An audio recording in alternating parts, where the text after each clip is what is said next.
All right, what's up? This is Richie Briggs. I'm here. We're gonna have a little talk, a little kitchen talk. Okay, we're gonna call this tech truth because there's some not so true shit going on right now, and I'm upset.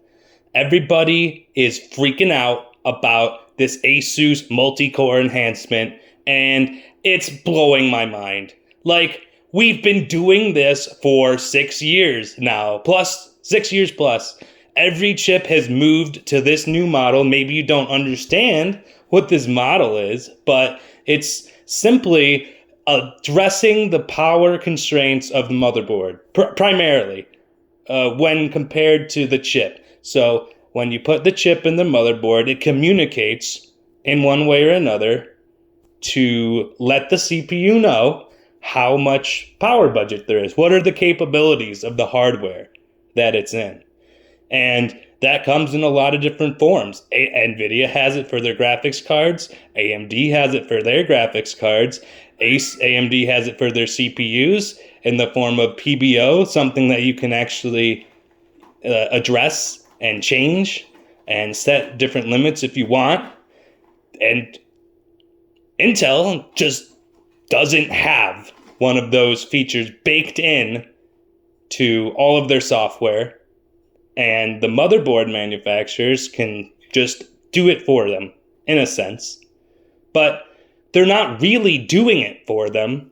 What they're doing is just flipping the switch to make that communication, to tell the CPU the limitations of the motherboard.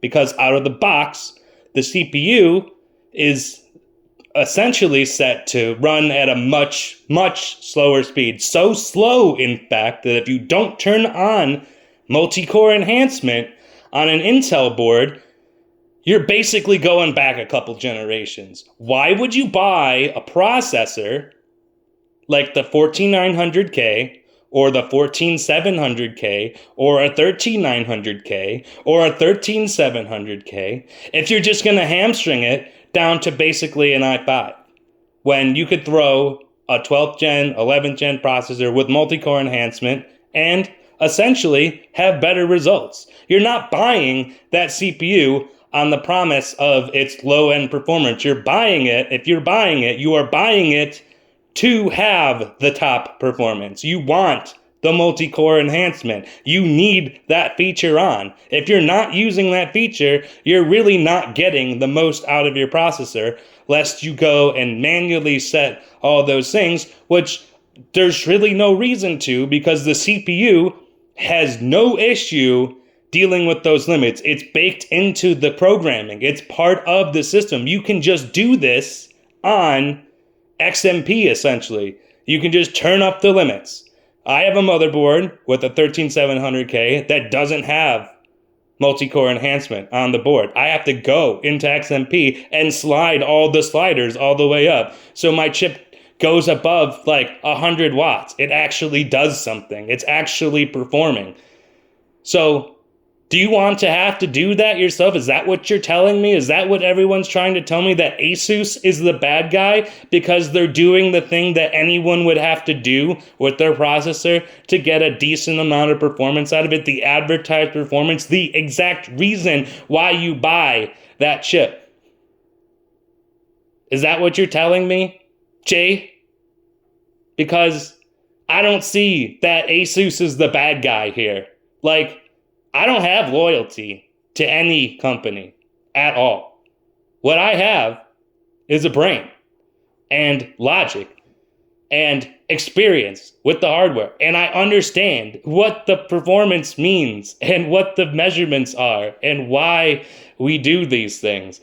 And if anyone is to blame here, it's Intel for having their CPUs so overstretched beyond their limits that when you put them in a motherboard, the average consumer doesn't realize the limits that are going to happen, the thermal limits, and maybe even the power limits in certain cases. They're just not aware.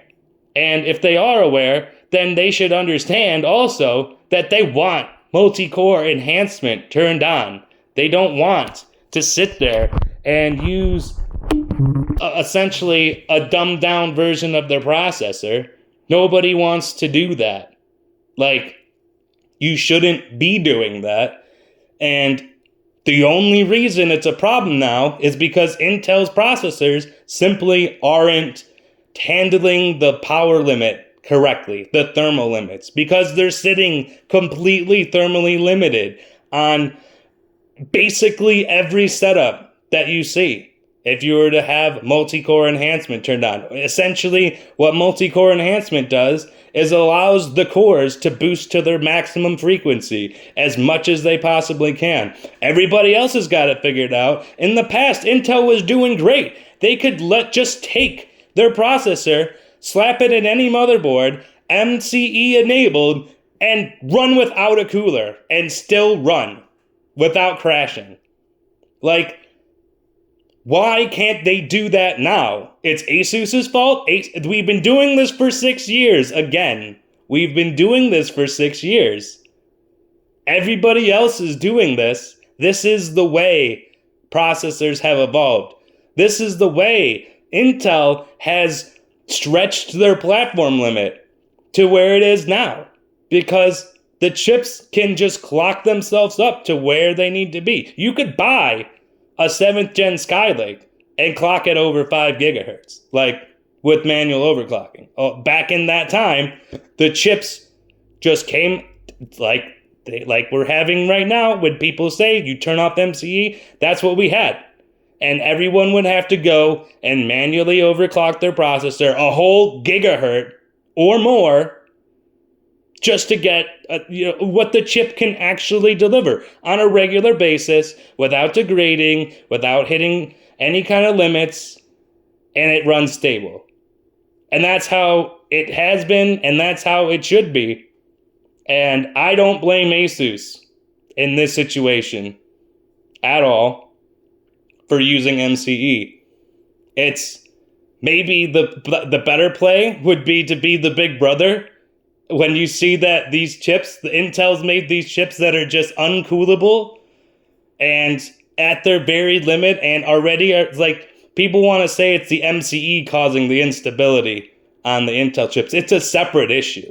These are two separate things. There are plenty of people with chips with custom water cooling or, 420 millimeter AIOs they're hitting the limit, but they're not really going over the limit super bad. Like if you think about a scale of where, like a 420 millimeter AIO, yeah, it might hit 100 degrees Celsius, but where would it really be? If we let the temperature just go as high as it could go, where would it really land? Maybe it would land at 106, 107, 108, 109, 110 on those coolers. But you put it on anybody else's system, a smaller cooler at 360, a 240, an air cooler, what's that temperature going to look like? 120?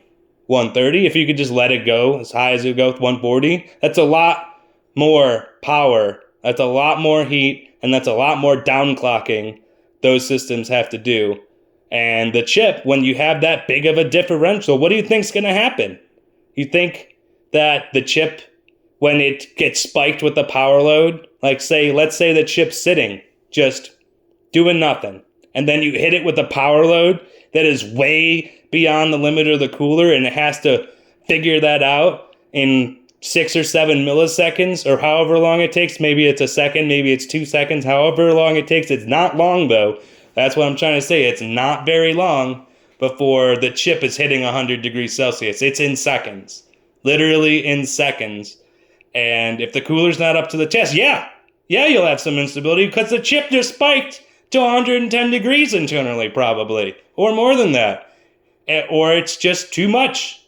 It's just too much. You don't want to be running up against that wall. And shame on ASUS for assuming that the people who are buying this chip know what they're doing and want to get the performance. Because if you've done any research, you really need to push that chip to its limit to be competitive. And it just isn't unless you're using MCE. What are you doing? What are you doing with buying this chip? You gonna hamstring it? You want MCE off? Go ahead. Run your chip at half speed, half performance. Fine. Why are you buying it? Why? It doesn't make any sense. So, yeah, ASUS is doing, I think, what anyone should do with these processors. Because you want the performance. You want the fully unlocked performance. You want the chip to stretch its legs. And if you don't, then don't buy the processor. Buy something that can stretch its legs. Use the full performance. You don't buy a Ferrari to, drive it as a Sunday driver, You don't drive your Ferrari going 15 miles an hour everywhere. That doesn't make sense. That's not a good use of that tool, of that vehicle, just to drive around and say, oh, I've got the coolest car. Okay, you got the coolest processor, but you're not going to use it? Who are you? What are you doing? You don't make sense to me. So, stop freaking out about ASUS. Doesn't make any sense. The MCE should be on. You want MCE on, and that's it. That's all you need to know.